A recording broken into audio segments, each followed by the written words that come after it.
freeze is very special because it contains both activation. When we're in freeze, we're deer in headlights, right? We're right here in sort of the survival world mode. We needed to freeze so that so if we were getting chased by a lion and we don't want to give away our location, we needed to freeze. Like we can't move. And the symptoms of freeze are deer, like it's deer in the headlights. You have a lot of sympathetic energy so that you are alert to see if the threat has passed. But at the same time, your body needs to be frozen so that you don't get caught or seen or eaten or whatever. So in that dorsal vagal state, our body literally freezes.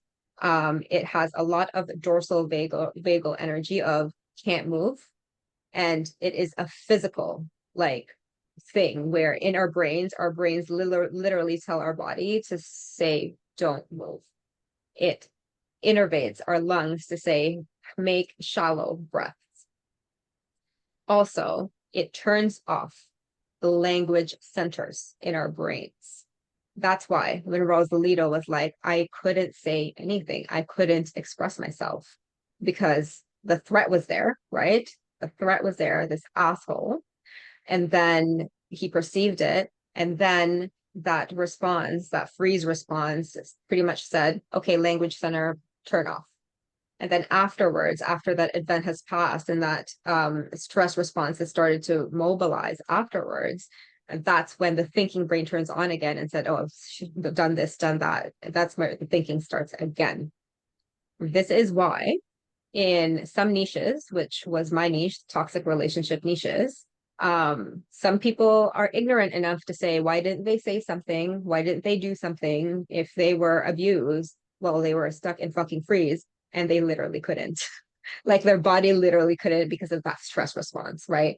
And then afterwards is really interesting where when they start to process everything already, like once they become dysregulated, that is when they realize that, oh shit, I cannot believe I stayed in that situation for the longest time, because their thinking brain starts to turn on, but they were in freeze so much that they really couldn't see the facts for what they are, right? So very special regulation practices. The first thing we want to do with freeze is to get them out of the freeze. So dorsal vagal. So if you are in freeze and you can feel it, and the easiest way to know if you're in freeze is that you can't string words. Like you can't say anything. You literally cannot use your voice, but you have so much energy in your system, but you can't do anything about it. That is freeze.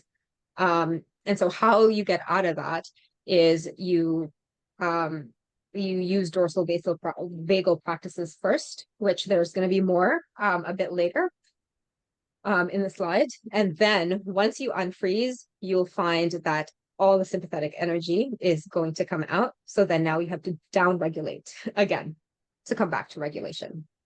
So you're going to up regulate to unfreeze and then down regulate to get rid of the sympathetic.